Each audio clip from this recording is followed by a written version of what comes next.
Thank you for joining us. Now the news in detail. President Dr. Lazarus Chakwera has condemned laziness, slowness and inefficiency by gatekeepers at various levels of society, including the public service. Dr. Chakwera said for Malawi to achieve meaningful transformation, slowness in every office must end and be replaced by a sense of urgency in delivery of services. President Chakwera was speaking at the Bingu International Convention Center in Lilongwe during the opening of the 7th Dynamic Leaders and Gatekeepers Forum. Isaac Jali has a report. Delivering his keynote speech, President Dr. Lazarus Chakwera spoke on the sacrifice for change and progress. The president said the culture of slowness is holding Malawi from achieving the lasting change and the desired transformation. He said it is unfortunate that as a people, Malawi lacks a sense of agency in everything. The president implored on all Malawians, including leaders, to act and deliver services with speed and to identify factors that hinder efficiency and be ready to make sacrifices. Within the gate of governance where I operate, one of the great frustrations and hindrances to lasting change is a culture of slowness that we have accepted across the country and that has infiltrated the public service over the course of the 60 years we've been self-governing people.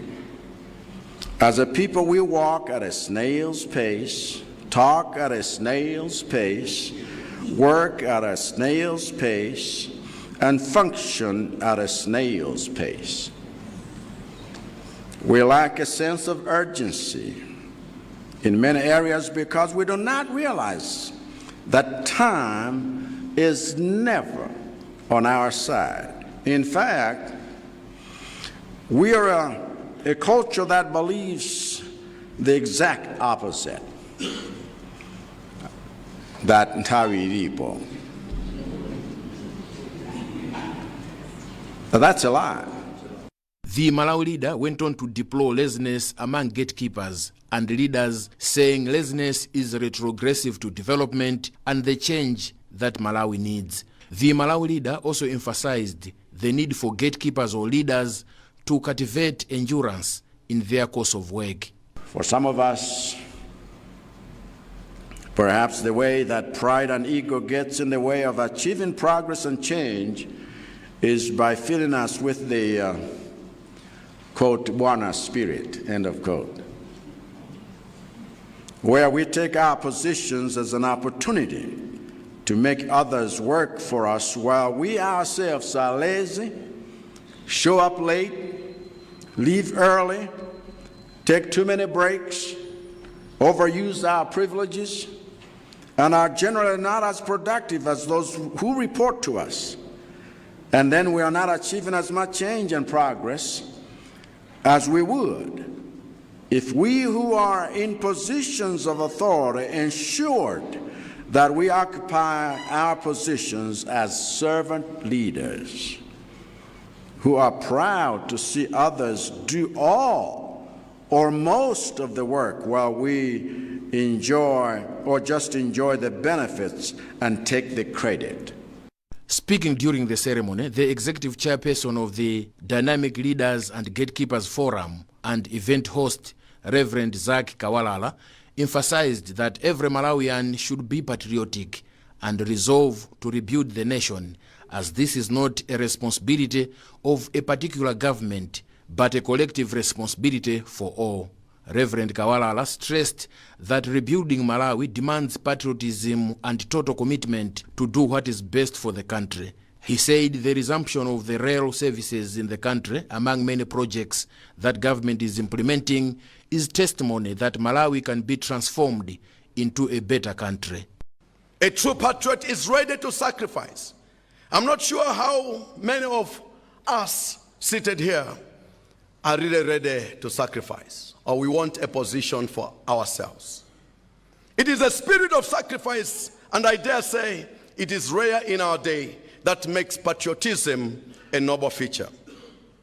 Patriotism is not extreme, blindfolded disapproval of status quo of power, but rather an if affinity for and identification with one's own country.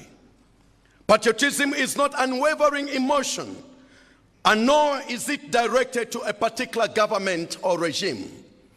Patriotism is directed to the country where you belong to. Speaking on embracing a transformative culture, Professor Asiat Chiweza, Director General of the Malawi School of Government, implored on parents and guardians to inculcate values of hard work and respect in the youth. Professor Chiweza emphasized that change starts at home. Hence, she called on the delegates to the forum to inculcate the spirit of hard work and commitment in children to develop them into responsible citizens of the country. The Dynamic Leaders and Gatekeepers Forum is an all-sector network of influential Christian executives and societal leaders that is hosted every year by Word Alive International. This year, the forum was organized under the theme, The Rising of Patriots for Change in Malawi, Counting the Costs and Rebuilding the Nation. Delegates to this year's Dynamic Leaders and Gatekeepers Forum will reflect on progress made on the Malawi Socio-Economic Recovery Plan of 2021 up to 2023, Malawi 2063 Enablers, and MIP1. Isaac Jali, MPC, Lilongwe. First Lady, Madame Monica Jaguera, has joined the gathering of World First Ladies 3-day certified executive leadership training in health and development. The event, taking place at the Ford Foundation Center for Social Justice in New York, has been organized by the Global First Ladies Academy, GFLA, and Columbia University's Mellman School of Public Health. The training demonstrates the collaborative spirit of global health initiatives. Details in this report. In partnership with the Organization of African First Ladies for Development, OFLAD, the Alliance of Spouses of Heads of State and Representatives of Latin America, the Spouses of CARICOM Leaders Action Network, and the Summit of First Ladies and Gentlemen, this training aims to enhance leadership in public health and development. The Global First Ladies Academy leverages the power of the Global First Ladies Alliance, regional networks, and Columbia University's century-long expertise in public health to support First Ladies in their roles.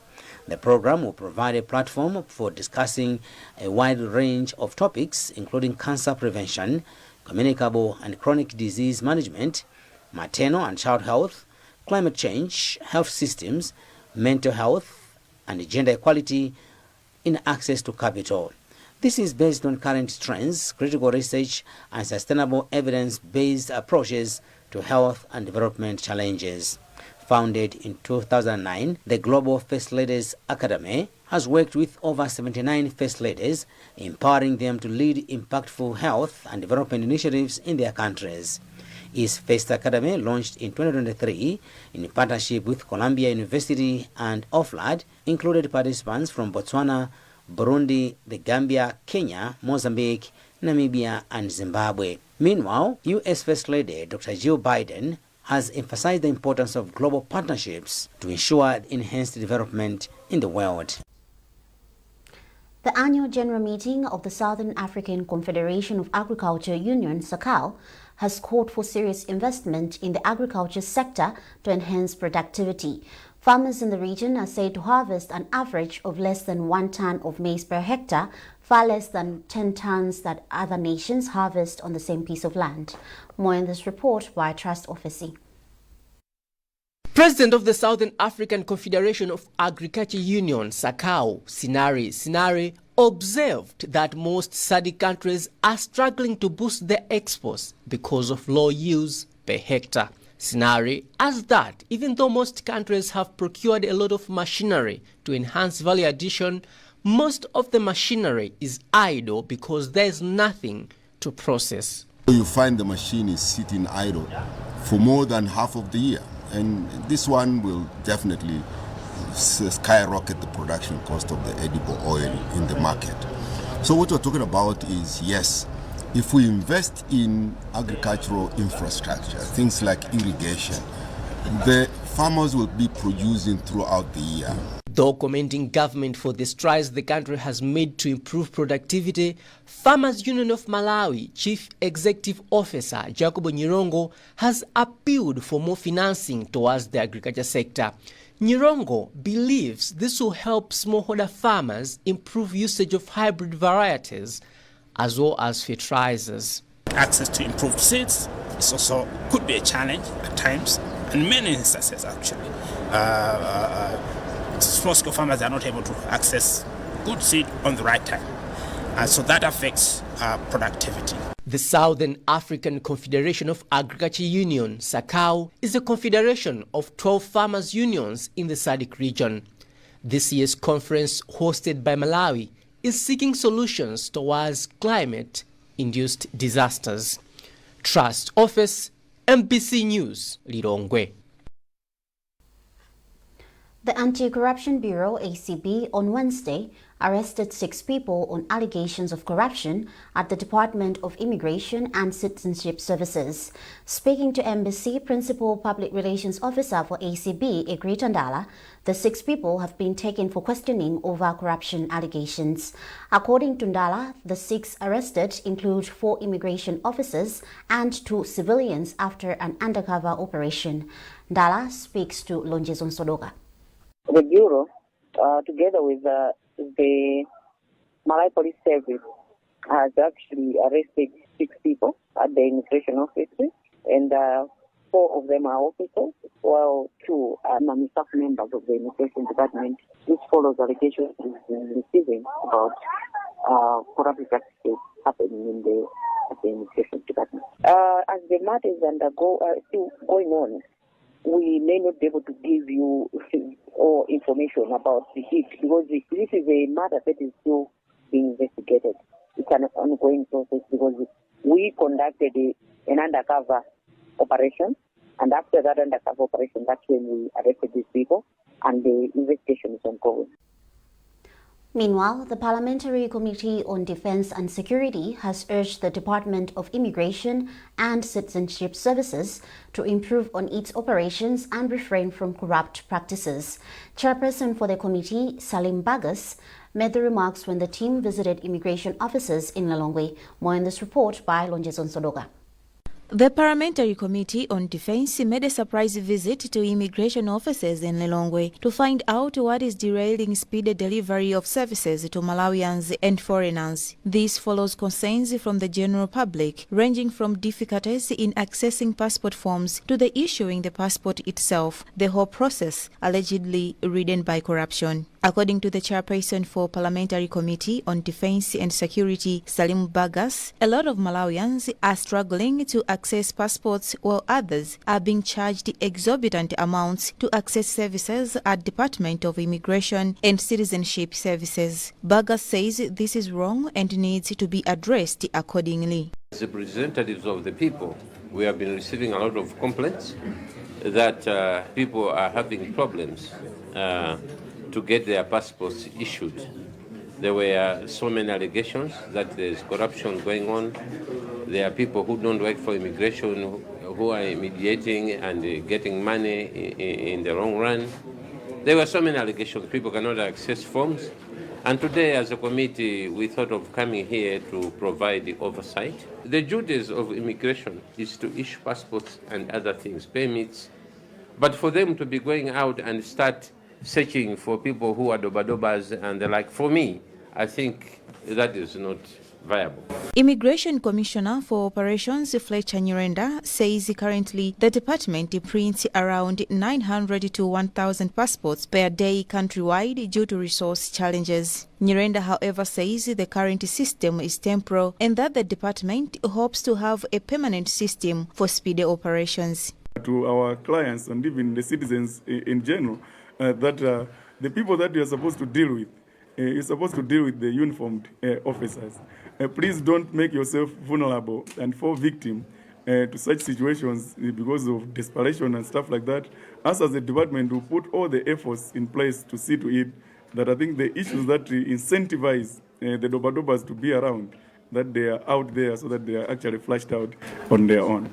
Meanwhile, officers from the Department of Immigration and Citizenship Services in Lilongwe have been picked by the Anti-Corruption Bureau (ACB) for questioning over corruption allegations. Lonjezo Sodoka, MBC News, Lilongwe.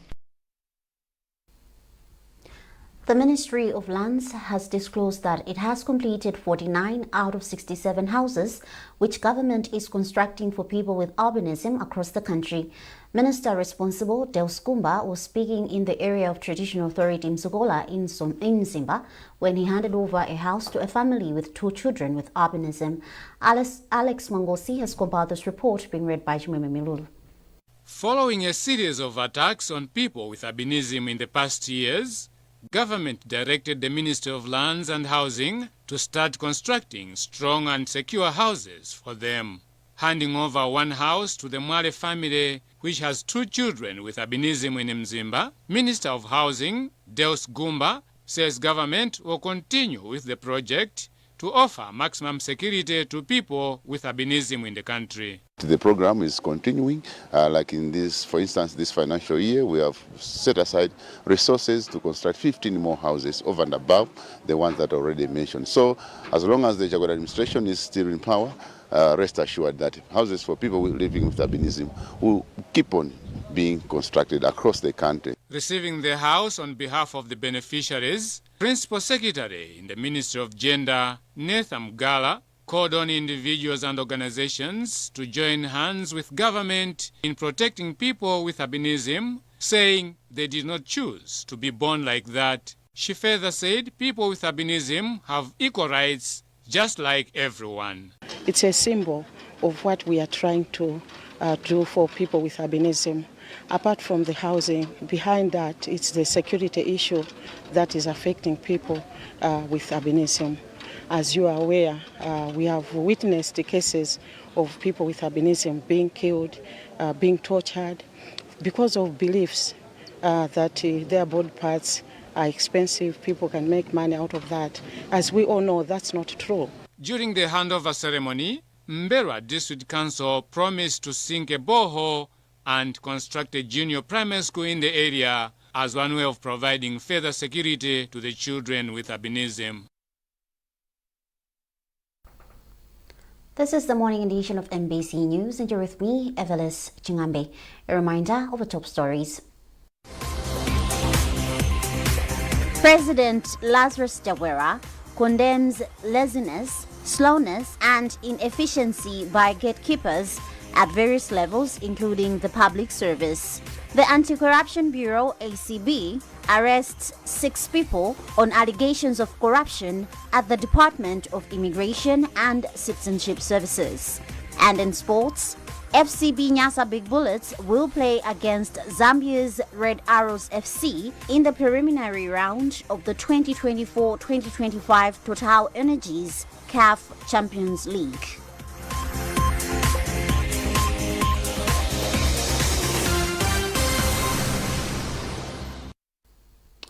Welcome back.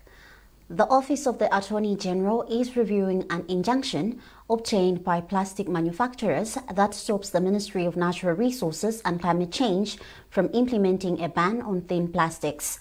The ministry was expected to start implementing the ban on Tuesday this week, but the implementation has been stopped after 11 companies acquired the injunction at Lilongwe High Court. These companies are not part of a group of firms led by Gordon Plastics Limited, who withdrew their case from the Malawi Supreme Court of Appeal on 20th June this year.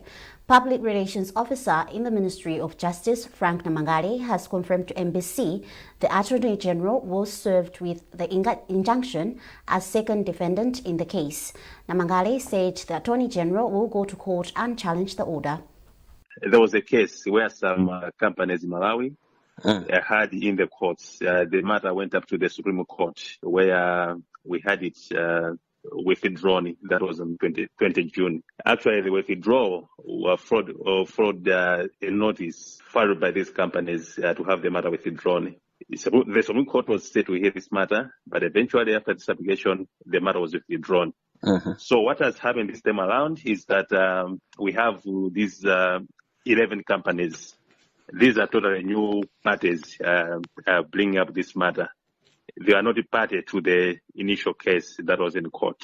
So that's what you should also bear in mind. It's an order stopping the Minister of Natural Resources and Climate Change from implementing a ban, which was supposed to start on Tuesday, stopping the production of thin plastics. So what it means is that the ministry cannot proceed with this ban. Does the Attorney General, he's coming in as the second defendant in this case, have any intentions to vacate this injunction? Definitely. He has already instructed his rise in the office and, of course, himself. They are working on this order. At an appropriate time, they'll go to court and challenge it. The National AIDS Commission, NAC, says the influx of false information on HIV and AIDS is hindering the fight against the virus. Chief Executive Officer for NAC, Dr. Beatrice Matanje, was speaking in Lilongwe during a media briefing which was organized in collaboration with the Pharmacy and Medicine Regulatory Authority, PMRA. Margaret Mapando has the details.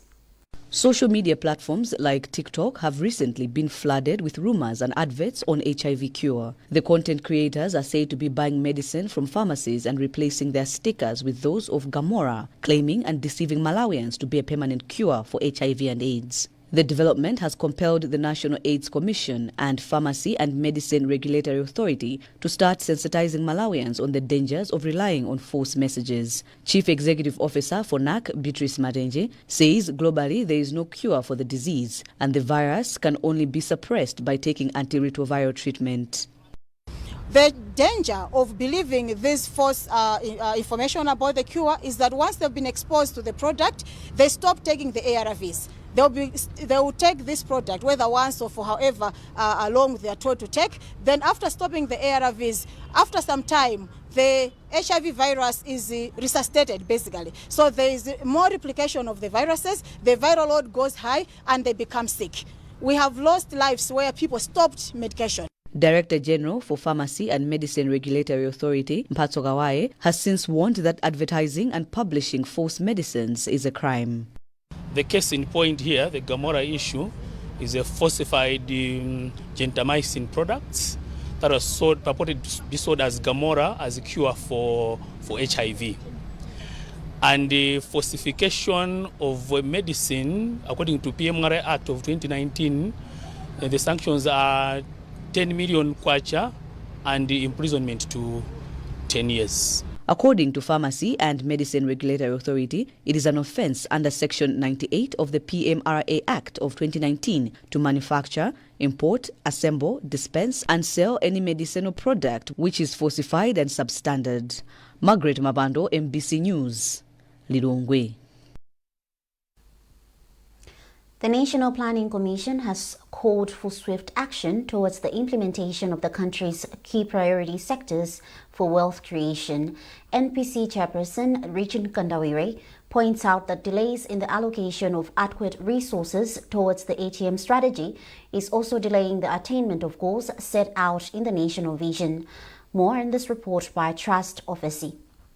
Chairperson of the National Planning Commission, Richard Nkandawire, made the remarks as he gave an update on the country's performance towards the attainment of a middle-income status by 2030, whilst noting that the country has made significant strides towards quality education, good health and well-being, as well as clean water. He observed that the country is lagging behind in generating adequate electricity, addressing hunger, as well as ending poverty. We need to move with urgency. There's concern that perhaps, there's not been that, sense of urgency in moving towards implementation of things that are within our means to move on.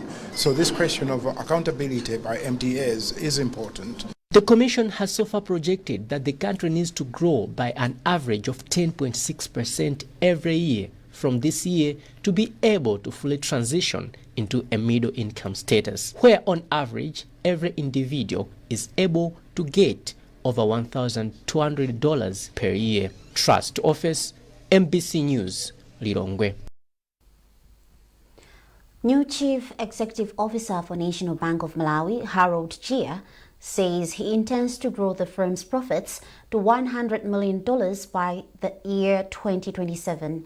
Gia, who has taken over from Makfasi Gawawa, interacted with members of the press to share his vision for the firm. The bank's profits in dollar terms as at December 2023 were at $60 million, approximately 102 billion kwacha. And as outlined by Gia, they intend to grow this further by $40 million by the year 2027. The Malawi Stock Exchange MSC listed firm under the Press Corporation Limited conglomerate has in the past 5 years grown to have its own subsidiaries within and beyond Malawi. Gia, who previously served as the bank's general manager, is upbeat about further growing the financial institution. We have a strategic plan which I was part of developing. We are very clear about the path that we want to take. So as I take on the bank, I'm confident that I'll be able to deliver on that strategic plan.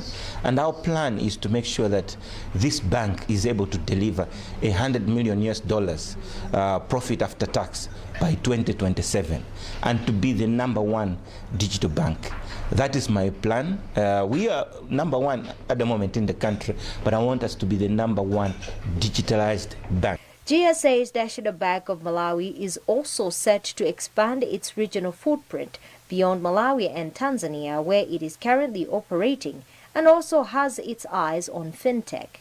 We also are interested to go in the region to expand our reach, to make sure that we are represented in 4 countries in the region. Yeah, so we had a regional study to find out where is it that would get more value, and we looked at where our customers do business with, and we noted that most of our customers do business with Tanzania, Mozambique, and Zambia. So we're following where our customers go to. Meanwhile, the bank continues to trade as one of the high-value share counters on the stock market and is among 9 counters that registered capital gains in the just-ended second quarter of the year.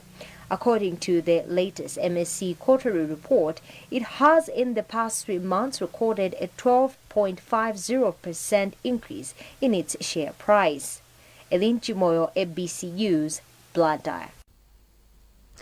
Moving on to sports, FCB Nyasa Big Bullets will play against Zambia's Red Arrows FC in the preliminary round of the 2024-2025 Total Energies CAF Champions League, according to the CAF draw held on Thursday in Egypt. The first leg will take place at Bingu National Stadium in Lilongwe, Bullets' home ground, between August 16 to 18, while the second leg will be held in Lusaka between August 23 to 25. The winner of this fixture will then face the Democratic Republic of Congo's TP Mazembe. In the previous edition, Bullets advanced past the preliminary stage by defeating Dragon FC 3-0 on aggregate, but were knocked out in the next round after losing 6-0 on aggregate to TP Mazembe. And that's it from our newsroom this morning. A reminder of our top stories. President Lazarus Chakwera condemns laziness, slowness and inefficiency by gatekeepers at various levels, including the public service. The Anti-Corruption Bureau, ACB, arrests 6 people on allegations of corruption at the Department of Immigration and Citizenship Services. And in sports, FCB Nyasa Big Bullets will play against Zambia's Red Arrows FC in the preliminary round of the 2024-2025 Total Energies CAF Champions League.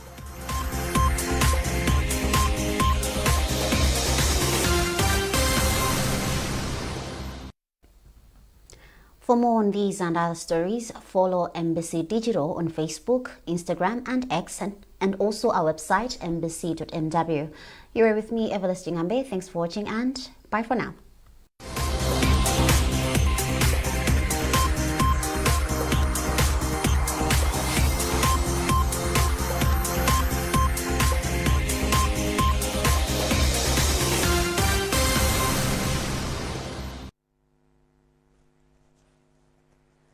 Good Good morning, and it's time for weather forecast. We are currently expecting sunny conditions to persist over most areas during day hours, but we should expect cold conditions to persist at night and during early morning hours. We are also expecting generally calm conditions to persist over our lake water bodies with occasional blowing. Hence, we are still advising all lake users, including fishermen, to continue being very observant. This is because we are receiving less moisture from the Indian Ocean and influencing most of these activities over the country. It's sunny this morning with haze and cold conditions over the south, central, as well as the north of Malawi. And temperatures are feeling very cold over Nzuzu and Nzimba at 10 degrees Celsius, 7 over Dedza and Lilongwe. But it's mild over Monkey Bay and Mangochi at 16 degrees Celsius. Later in the afternoon, we should expect sunny conditions to persist over most areas over the south, central, as well as the north of Malawi.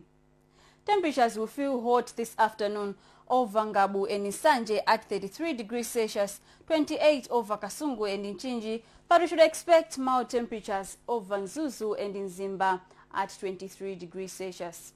I'm Tadwa Kudagumutu. Have a great day.